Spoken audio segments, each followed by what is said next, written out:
I want to have a conversation around a question that I posted on a post last week.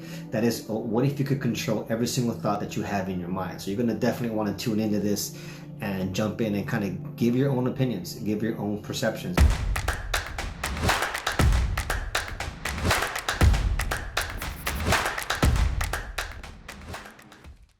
And I'm going to also talk about some other things, some hot topics that might cause you to feel a little uncomfortable. And in fact, maybe after some of the things that I share today, some of you may choose to unfollow me and unfriend me. And I'm totally cool with that because everybody's free to do whatever they want to do on this planet. Isn't that how it should be? People having the freedom to choose, make choices, be independent, choose how they want to think, choose what they want to put in their bodies, choose what they don't want to put in their bodies. And we veered way kind of far away from that, haven't we? So I want to bring some light to that. And I'm going to be using NLP to kind of express some of these thoughts. And what is NLP? NLP stands for Neuro Linguistic Programming, created by two gentlemen back in the 70s, and they didn't make it up. What they did is they were frustrated in this field of psychology and therapy, and they saw that therapists and a lot of psychologists were just going around in circles when it came to their clients. They were working with clients for years and years and years and just getting very minimum results. And they started to notice something, that a lot of these people, what they were doing is they were studying people that had certain problems, like ADHD or phobias, or they had certain like bipolar things going on. And so what the school of psychology and therapy were doing was they would study the people that had these problems, and they would try to find out, like, why were these people broken? Why were they not right? And what they did, and they did something different.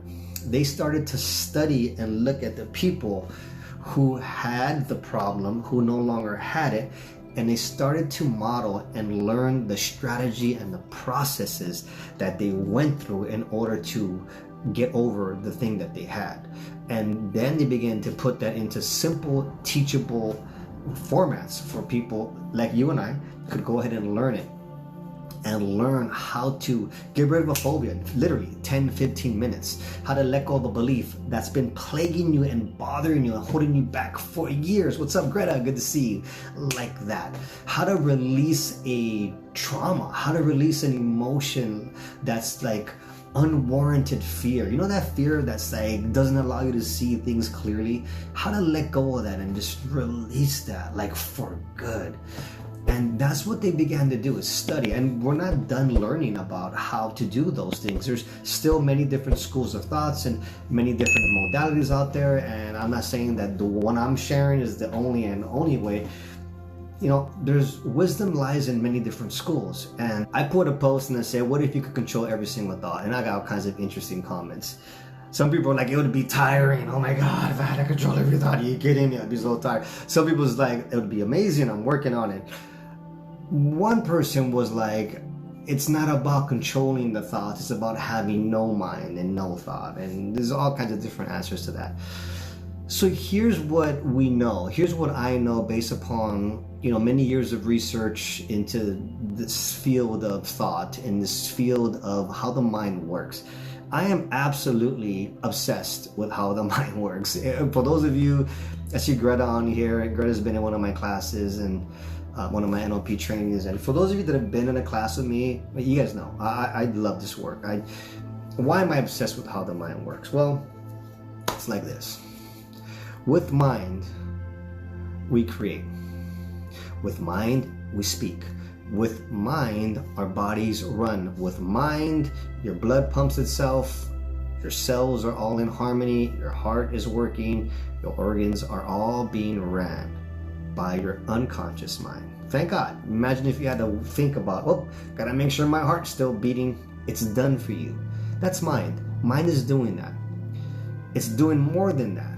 It's also designed, let's talk more about the unconscious mind. It's designed also to preserve the body and to protect the body. And so what that means is there's also in our system, there is what we call fight and flight, like run, or you freeze. And it comes from what happens to us when we feel that we are in danger.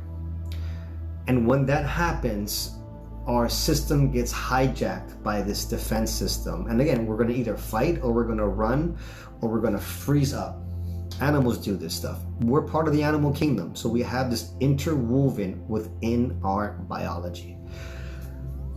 What tends to happen also is these emotions, what the unconscious mind also represses emotions with an unresolved resolution. So in the moment, if you have an emotion and you don't have the resolution for it, and normally we don't in the moment, what it does is it kind of like goes save, and it saves it there for later so that you can deal with it later.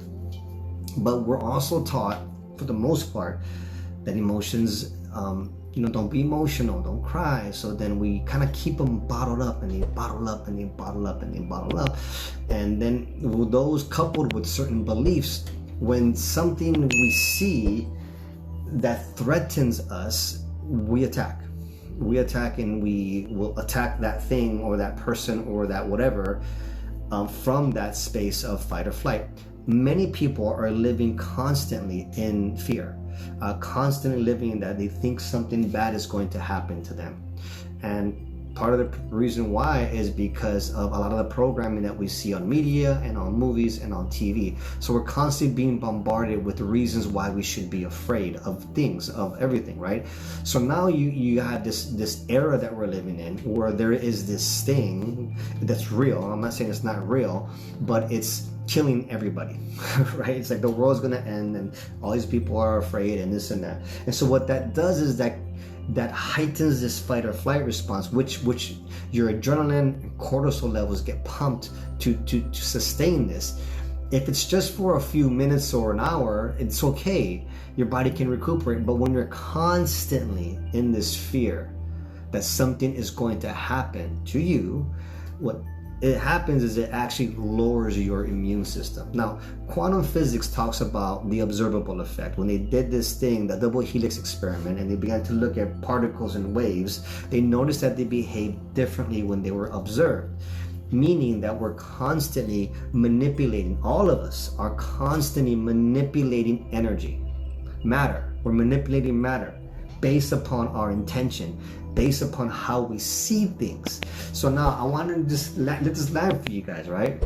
Because I want the best for all of you. And so do you think it increases or decreases your chances of getting like ill if you're always constantly worried about it, or if you're not worried about it and you're thinking about health and vibrancy and well-being? Just let that land for a second, guys.